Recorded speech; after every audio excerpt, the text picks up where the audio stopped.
Cursor announced their new Composer 2.0 model, and with it, they claim that it's even faster and more efficient than before, and it performs at or above the leading frontier models. Case in point, if you look at the graphs on their blog using their performance metrics, they put Composer 2 above Opus 4.6 high, medium, and low, and around or at similar performance of GPT-5.4 high, medium, and just above low. In terms of cost, it's a bit better and more efficient in that regard as well. Now, the other thing I want to call out here is the speed at which Composer 2 performs. It is both faster and more cost efficient than these comparable models when you look at it from this graph here. But graphs are great and all, and it's good to give us kind of a sense of the model, but what does it feel like in action and in practicality? And that is what we're going to do today in this video.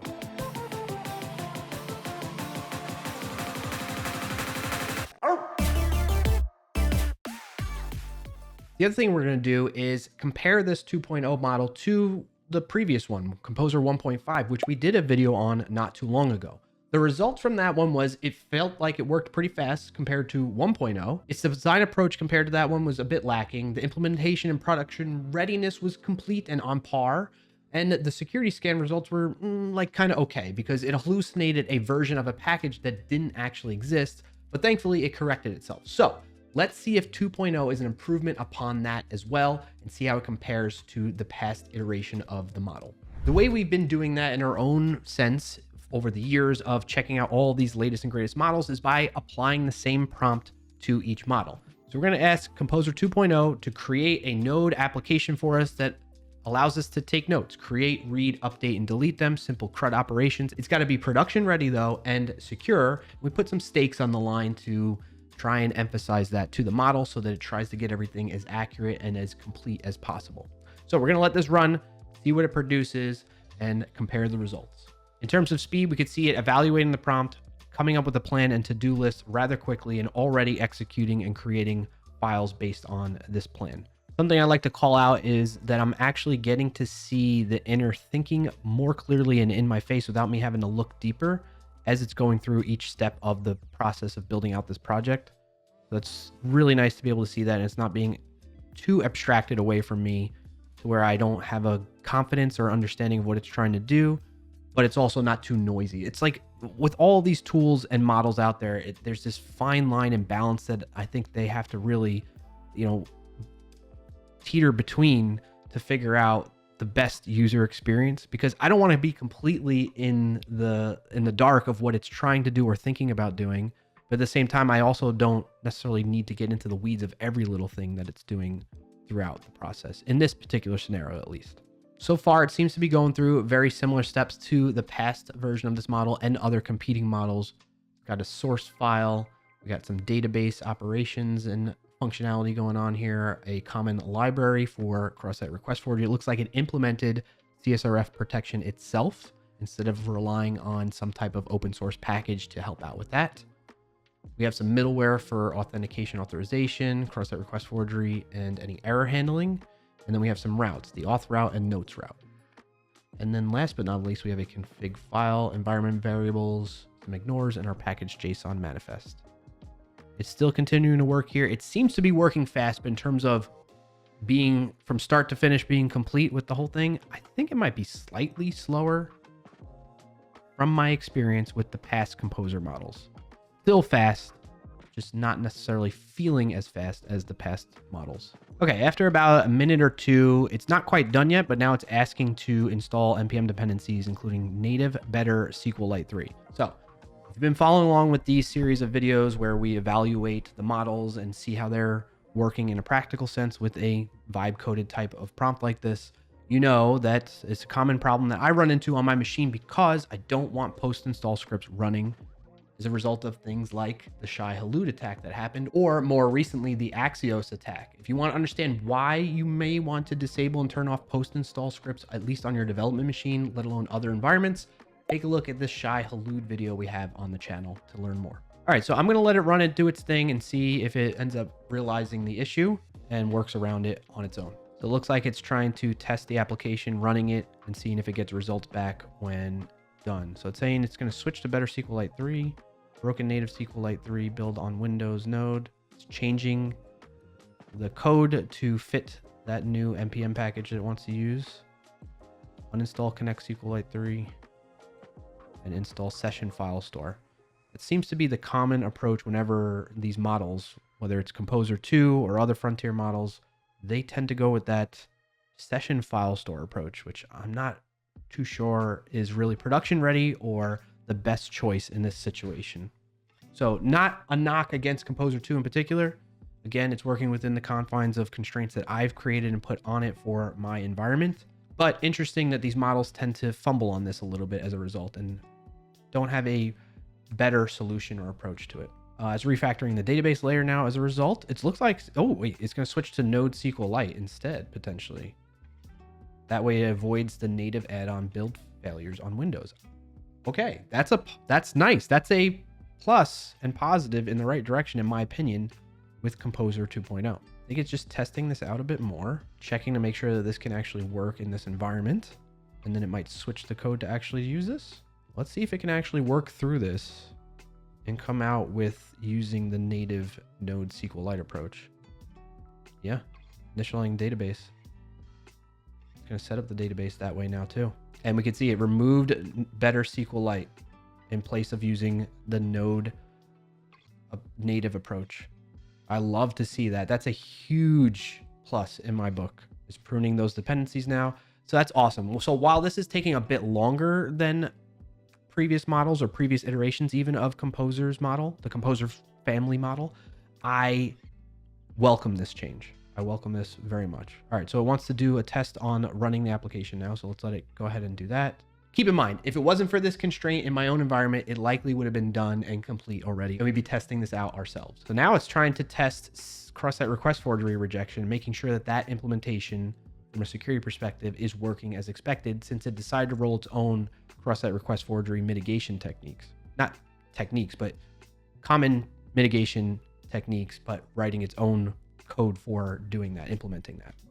Ooh, oh, wait a second. Another thing I want to call out here that's really cool to see that I don't think I've seen other models do just yet, or other agentic tools even, is it noticed the node process was running from a previous step in its work that it was doing. It was still using the port for the application. And a lot of times the models and agentic tools will just get stuck in this cycle and not quite figure out how to get past that. And I have to manually kill the process, kill anything that's running with that port in use so that it can continue on with its work. It's doing it itself. That's awesome to see too. Lots of positives I'm seeing already with Composer 2.0. No linting errors. And there we go. It's done. Is it still running? Why is it still running this though? Oh, because it's running on the, yeah, so it's got the app running right now. I might have to kill this process myself though. Yeah, because it's telling me to cd into there, create my own env file, npm install, npm start. It did all that already. I shouldn't have to. In fact, let's try just going to localhost 3000 now. But let's take a look at its summary of what it did, right? So high impact production checklists, HTTPS only in front of the app, reverse proxy or platform as a service, secure cookies require it. We have a trust proxy, restrict file system permissions on data. Okay, interesting. Backups of the DB and single instance caveat, file sessions plus SQLite suite.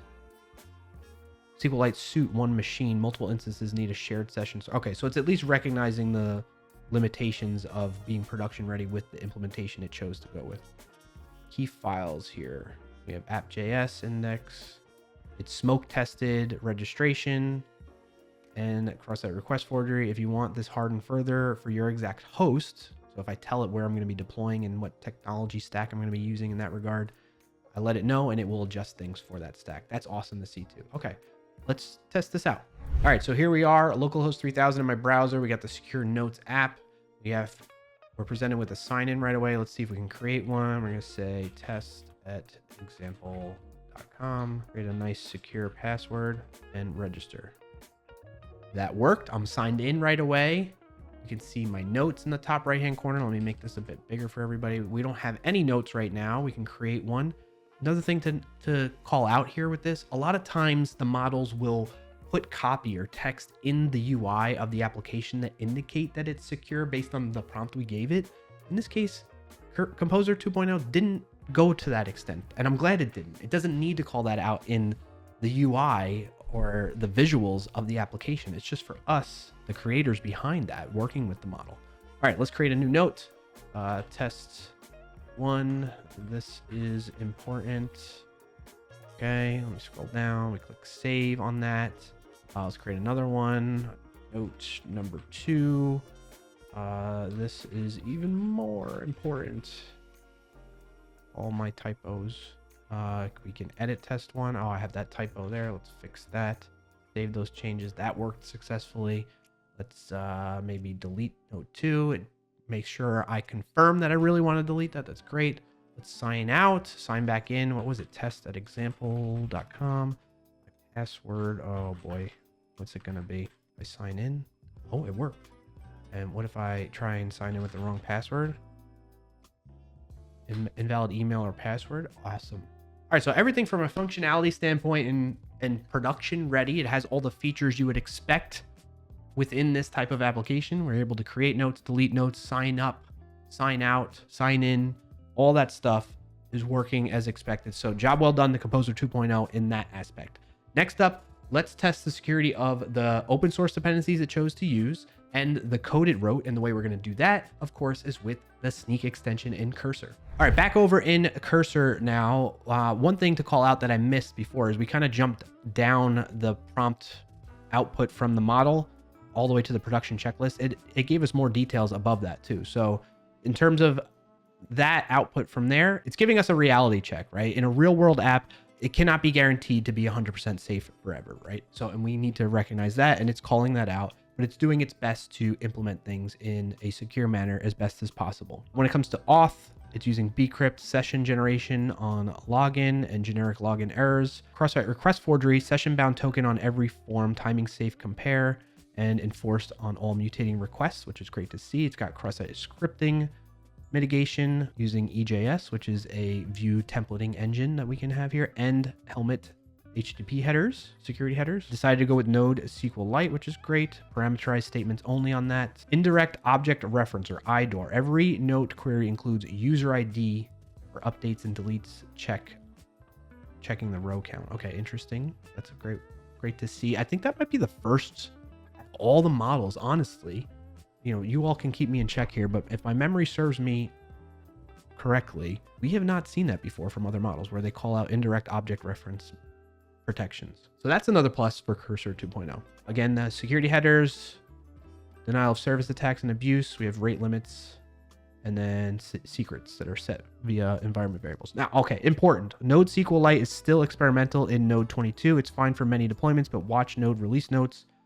For strict enterprise policy or multi-instance scale, plan a PostgreSQL plus Redis or similar for data and sessions. Okay, well, that's super helpful. I'm glad to see that type of thing as well. So all positive, in my opinion, from Composer 2.0. Now, using the Snyk extension inside of Cursor, we can sign into our account and all that and run a scan. We're going to be looking at, like I mentioned earlier, open source security, which is the dependencies that Composer 2.0 chose for us. And in this case, no issues found. So that's fantastic to see. That's a plus. Now, when it comes to code security issues, we see Snyk found 5 of them, which are fixable, but let's dive a little bit deeper and see what's going on here. We have hard-coded non-cryptographic secret, session secret, which is actually set up on line 22 here, which is checking which environment we're running in. Is it in production or development? So if we're in production, it's going to require a session secret environment variable. Otherwise, it's defaulting to this. So I think what's happening here is Snyk is calling out and alerting us to there is a possible scenario where it defaults to this hard-coded secret, and we need to be careful about that. So that's good and helpful to see, but not necessarily a huge issue. So one of the things to avoid the possible scenario where you actually use this hard-coded secret is to not have it at all. Make sure that you set up your environments, whether it's development or production, doesn't matter. Make sure you set it up so that for anything that you're working with that's sensitive, you are actually at least trying to use an environment variable, or better yet, some secrets management solution that will inject these values for you instead of even using your env file. So that's a good call out, but not a huge knock against Composer 2.0. All right, next up that's being called out here from the code security standpoint is a medium severity 3 issues there within the notes routes, allocation of resources without limits or throttling.